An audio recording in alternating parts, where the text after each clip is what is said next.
What's up, everybody? It's Priyon Joni. So I am really excited to show you guys this software that just got announced the other day. It's called Spinstream.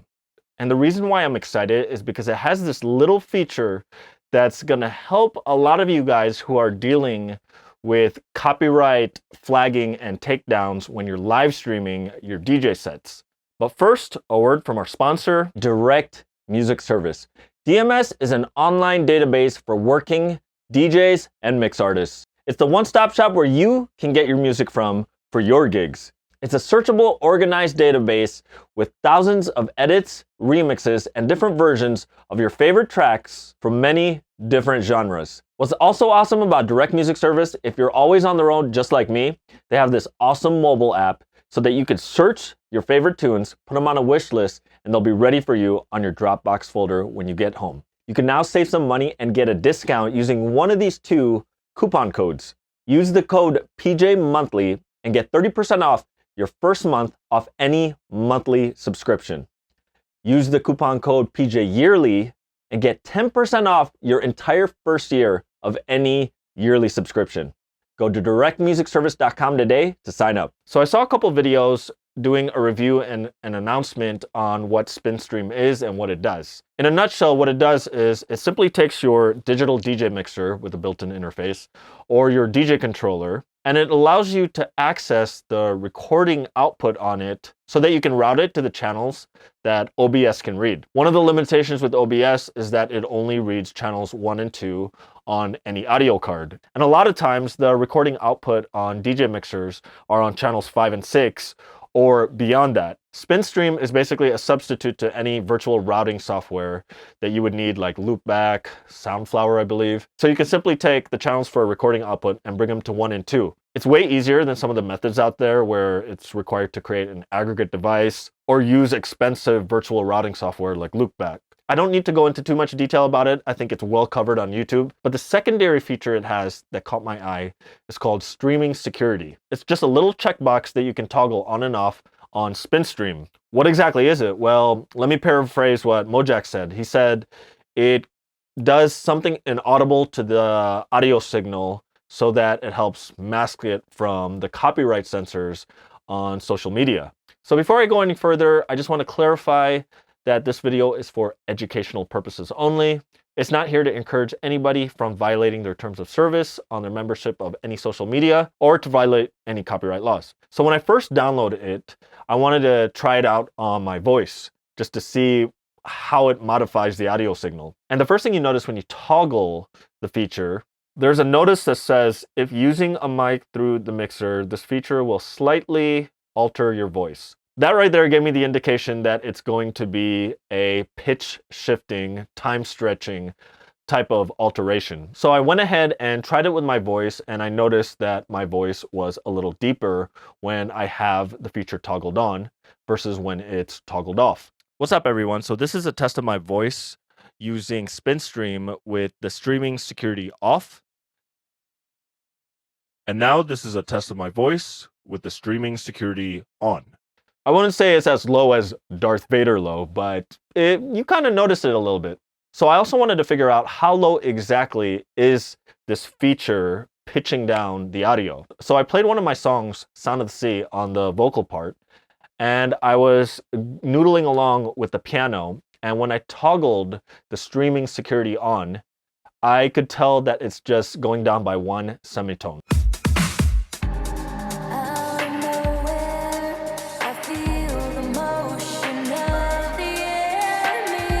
And now we're going to turn it on. I'm standing on the edges, I could tell that it was shifted down exactly one semitone or a half step. That's just one note below the original. So it's not exactly a big stretch. So this is what I did. I took 5 top 40 songs, which I'm not going to share what they are for legality reasons. But I can tell you right now, they are 5 songs that I'm absolutely certain will get you kicked off of Facebook. A couple of them are pretty recent, and about 3 of them I know has gotten me kicked out before for playing. I played them close to their original tempo, and I let up to 2 choruses of each song play out. So a good portion of the song was actually in the mix. On top of that, I played them again. So I did like 20 minutes of repeating the same songs, slightly introduced differently. So what were the results? Well, I didn't get any warnings. I didn't get kicked off. What I did notice is that the songs are a little obviously repitched. And I think it's a little more than just being repitched. I could be wrong. Maybe it's just because I'm not used to hearing these songs played at this pitch, but I think the format is slightly altered as well. So if you're a stickler for the overall sound quality of a song, you're going to notice a little bit that it's going to sound a little different. Not to mention your voice is going to sound a little different. Now, some of you guys will say, well, if all it is repitching, why don't I just use my Serato pitch and time or my key shifting on Rekordbox to alter the songs every time I load one up? And yes, you could probably do that, and that'll probably work. But you always have to remember to do that for every song. What's awesome about having a separate software like Spinstream is that, say, if you're on the computer that you're playing Serato on, you can still record your mix in its original pitch so that it doesn't sound altered. So if you want to upload it to Mixcloud or SoundCloud later on, you have that option without it sounding a little weird. And what's also cool with Spinstream is that while you're running your stream on OBS, you can toggle the streaming security on and off. So say you're playing your own remixes or you're playing some underground music and then you're going to switch over to some mainstream music that's officially released, you can toggle the streaming security on and off. If you're repitching it using your DJ software, you always have to remember as you load to repitch it, or you run the risk of getting kicked off if you forget. The other cool thing about using Spinstream is that what you hear is the original pitch of the song unaltered. So what's playing on your speakers is how it's supposed to sound. It doesn't do the alteration until it's going into the streaming computer right before it goes into OBS. Now, the thing to remember here is that this does not guarantee that you will absolutely dodge Facebook's copyright algorithm. You might find out later on that your stream is blocked in some countries or parts of your stream was partially muted. So practicing other good live streaming tactics still applies here, like mixing far from the original tempo, quick mixing really popular songs, or talking on the mic so that it alters the audio on top of using Spinstream to alter your audio signal. I've always noticed that YouTube has a more sophisticated algorithm over Facebook, but because of monetization sharing, it's not as big of a risk to live stream on YouTube. But what it does tell me is that over time, Facebook could catch up to this and compensate for whatever alterations you do to your live streams. So just make sure to keep that in mind, that the streaming security is just another tool to help you when you're doing your DJ live streams. So really quick, I'm going to show you guys how easy this is to set up on the computer that you're using OBS. So I'm going to connect the mixer that I'm using as my audio output for streaming, which is my Mackie Pro Effects. And I am going to open Spinstream. And right here, there's a place that says black hole. If you download Spinstream for the first time, it's going to ask you to download and install black hole. What this is, it's a software that allows pass-through of audio between different applications. It's free software, but you need it in order to use Spinstream with OBS. So just make sure black hole is installed. So for your audio input, you choose your interface mixer. I'm using the Pro Effects right here. And since there's only one channel output on this, you don't really need to change these if you're using the Pro Effects. If you're using a DJ mixer where the recording output is on channels 5 and 6, you would change those to 5 and 6. This toggle right here enables the streaming security. And while you're using OBS, you're going to leave Spinstream on, and you can toggle streaming security on and off whenever you need it. For your output, you select black hole, and then you click Start Playthrough, and now that's enabled. So now we're gonna open OBS.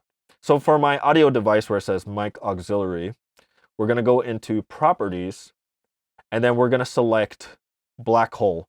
Normally, I would have the Pro Effects selected, but this time the Pro Effects is being run through Spinstream, and it's being routed as a virtual audio device, and we're going to select Black Hole, because if you select the Pro Effects, it's not going to be affected by the streaming security feature.